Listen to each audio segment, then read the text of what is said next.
हाँ, देखेंगे अनुच्छेद के प्रश्न जो आते हैं उसमें आप बहुत ही ध्यान से पहले अनुच्छेद को पढ़ेंगे, समझेंगे और उसके बाद फिर जो है इस पर जो आधारित प्रश्न होंगे उनका उत्तर देंगे।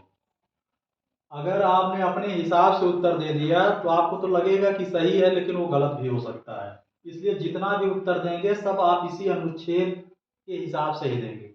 जैसे आपके सामने एक अनुच्छेद है, एक गांव में एक लड़का रहता था, उसके घर के पास एक पेड़ था, उस पर एक बंदर रहता था।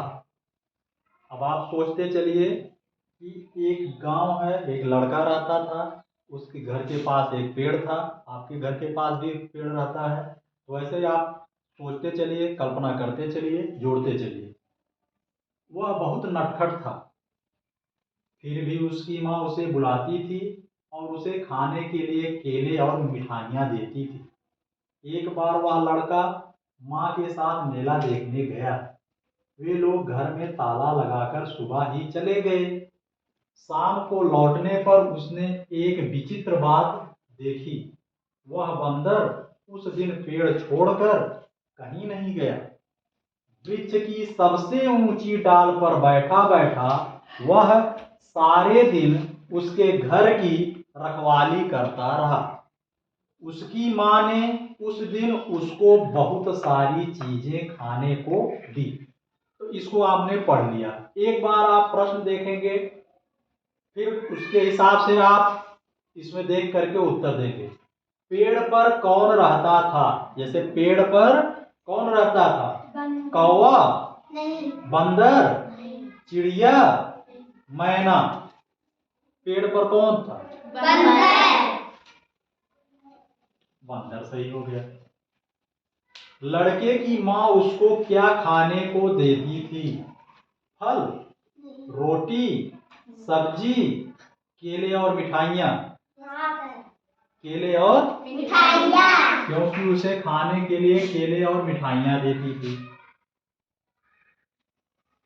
लड़के के घर की देखभाल किसने की?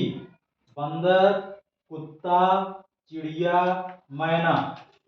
बंदर ने। मेले से लौटने पर लड़के की माँ ने बंदर को क्या दिया? केले, अमरूद, बहुत सारी चीजें, मिठाइयाँ। बहुत सारी चीजें।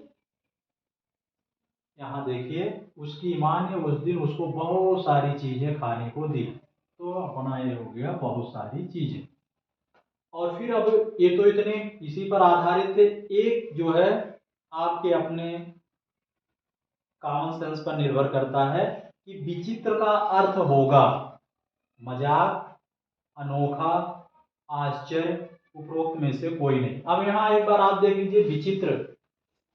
तो शाम को लौटने पर उसने एक विचित्र बात देखी। विचित्र मतलब अनोखी बात, तो इसका जो है अनोखा हो जाएगा।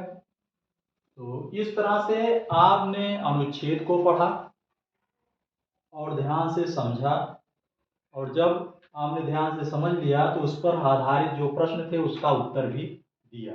तो ऐसे ही प्रश्न आएंगे और इसी के साथ हम फिर अगला अनुच्छेद देखेंगे।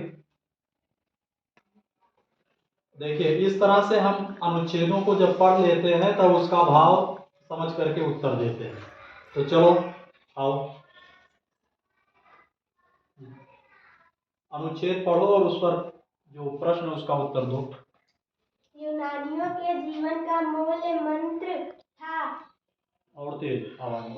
दृढ़ता के साथ नागरिकता के कर्तव्य का पालन।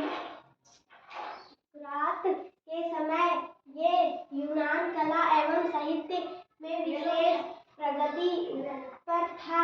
मूर्तिकार, कलाकार, दार्शनिक और कवि सभी एथेंस को सुंदर बनाने में कार्यरत थे, पर उनमें से किसी को सुकरात और जल्दी आगे नहीं, आराम से पढ़ो। सुकरात स्नेह जैसा और सम्मान नहीं मिल सका। उस समय एथेंस में अनेक विश्वविद्यालय एवं पाठशालाएं थी, किंतु उनमें से प्रसिद्ध केंद्र वे ही थे जहाँ सुकरात विद्यादान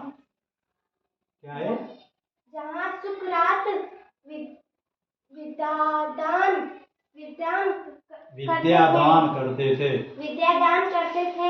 इन केंद्रों की स्थापना के शहर की विभिन्न सड़कों पर करते थे। उन्होंने प्रश्नोत्तरों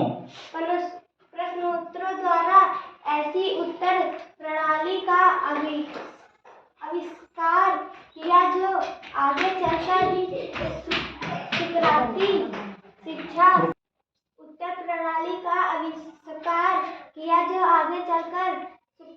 सुकराती शिक्षा पद्धति के नाम से प्रसिद्ध हुई। अब इसका प्रश्न पढ़ो। सुकरात के समय मूर्तिकार दार्शनिक आदि किसे सुंदर बनाने में कार्यरत थे। बताओ किसे?